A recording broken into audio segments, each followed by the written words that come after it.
சரி சரி. அது வேற ஏதாவது வேலைக்கு போயிருப்பான். நான் அவனுக்கு ஃபோன் பண்ணி கேட்டுக்கிறேன். Okay, thank you. சரிங்க சார். சித்தார்த்து ஆபீஸ் பக்கமே போலியா?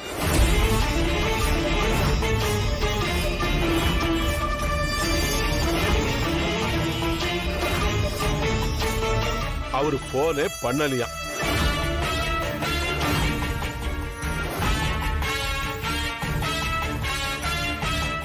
என்னம்மா தாத்தா இப்படி சொல்றாரு?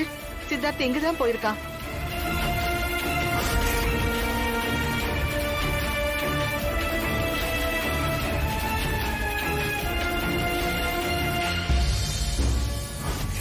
தாத்தா, ஒருவேளை அந்த குடுகுடுப்புக்காரன் சொன்ன மாதிரி அண்ணன் ஏதாவது பிரச்சனையில மாட்டிருக்குமா?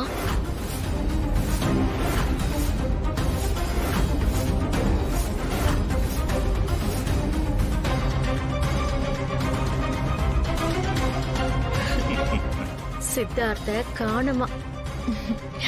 அதோட ராணிக்கு இப்ப கர்ப்பகால வயிறு வருது, நமக்கு ஒரு பக்கம் பீதியா இருந்தாலும் சித்தார்த்து காணுங்கிறது நல்ல விஷயம் தானே. ஆனா எதை வச்சு நல்ல விஷயம் சொல்ற தமன்னா? நாம தான் அவசரப்பட்டு யட்சினிய தப்பா புரிஞ்சுக்கிட்டு தேவையில்லாம அந்த நம்பூதிரி கிட்ட போய் மாட்டிக்கிட்டோம். ஆமா தமன்னா, நீ சொன்னதுக்கு அப்புறம் தான் நானே யோசிக்கிறேன். பாரு, வந்ததுல இருந்து அந்த ராணியோட முகமே சரியில்லை. என்னோட கெஸ்ஸிங் சரியா இருந்தா அந்த யட்சினி இந்நேரம் சித்தார்த்த தூக்கி இருப்பான்னு தோணுது. ஆமாத்த, எனக்கும் அப்படிதான் தோணுது. அதனாலதான் நம்ம போன் பண்ணப்ப கூட அந்த யட்சினி போனே எடுக்கல போல இருக்கு. ஏதோ நல்லது நடந்தா சரிதான். சரி வாங்க வாங்க.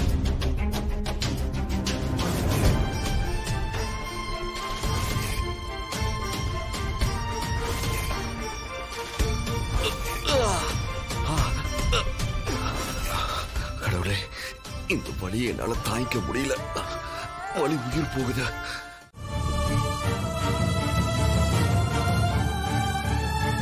அக்கா, அந்த குடுகுடுப்புக்காரன் சொன்னதெல்லாம் உண்மையா அக்கா? ஆமா ராணி, இதெல்லாம் உனக்கு தெரிஞ்சும் கூட நீ ஏன்கா என்னாண்ட ஒரு வார்த்தை கூட சொல்லவே இல்ல? அது உன்கிட்ட நேரடியா சொல்ல கூடாதுங்கிறது தான் விதி. சரிக்கா, ஆனா அந்த குடுகுடுப்புக்காரன் இருக்க சொன்ன விரதம் என்ன விரதம்? அந்த விரதத்தோட உச்ச பூஜைய நான் தான் செய்யணும்னு வேற சொன்னாரு. அது என்னன்னு நீ எனக்கு கொஞ்சம் புரியுற மாதிரி சொல்லுக்கா. அது எப்படி எப்படி பண்ணுமோ நான் அப்படியே செஞ்சு முடிச்சிருவேன்க்கா.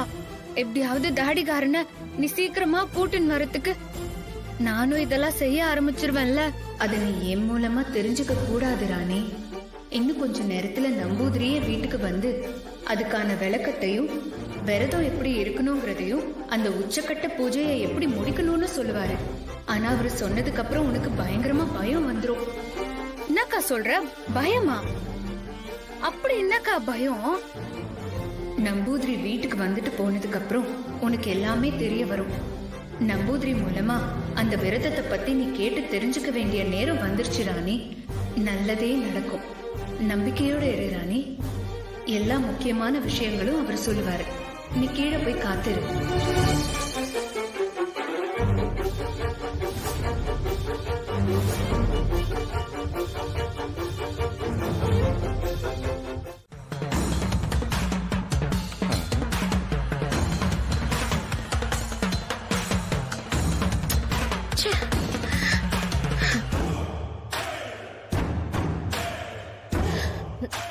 நம்ம விஷயம் தெரிஞ்ச எல்லாரும் வெளியில சுத்திக்கிட்டு இருக்காங்க.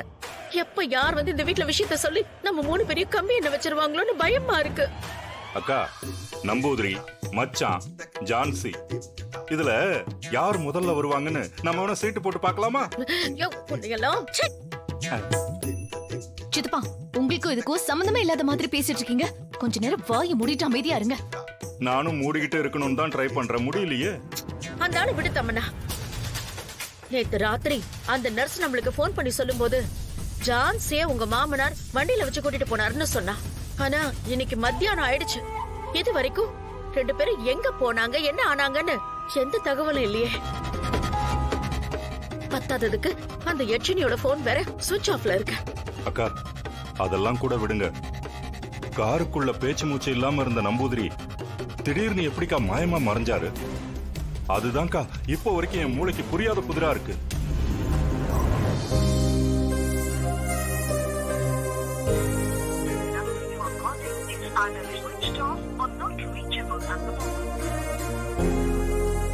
அப்பா மறுபடியும் சித்தார்த்துக்கு போன் போலப்பா. நாட் ரீச்சபிள் தான்ப்பா இருக்கு. எங்க போனானே தெரியலையம்மா. அக்கா கீழே ஏதோ பேச்சு சத்தம் கேக்குது. யாரு ஒண்ணு மாத்தி வந்துகிட்டே இருக்கு, நடந்துகிட்டே இருக்கு. யாரு வந்திருக்காங்கன்னு தெரியல. நான் போய் என்னன்னு பாத்துட்டு வரேன். என்ன இருங்க.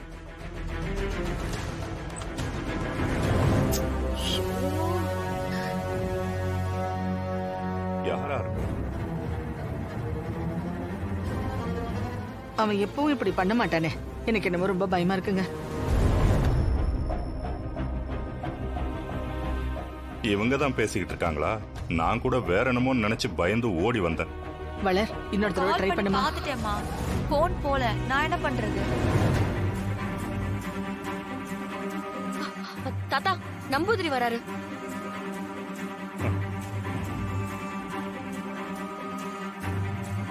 நம்பூதிரி வராரு.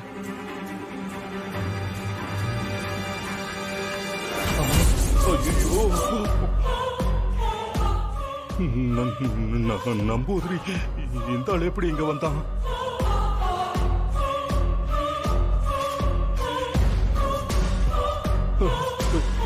போச்சு, எல்லாம் போச்சு. அக்கா கிட்ட போய் முதல்ல இதை சொல்லணும். ஐயோ அக்கா, அக்கா, ஐயோ அக்கா. என்ன தம்பி, ஏன் இப்படி தலை தெரிக்கும்?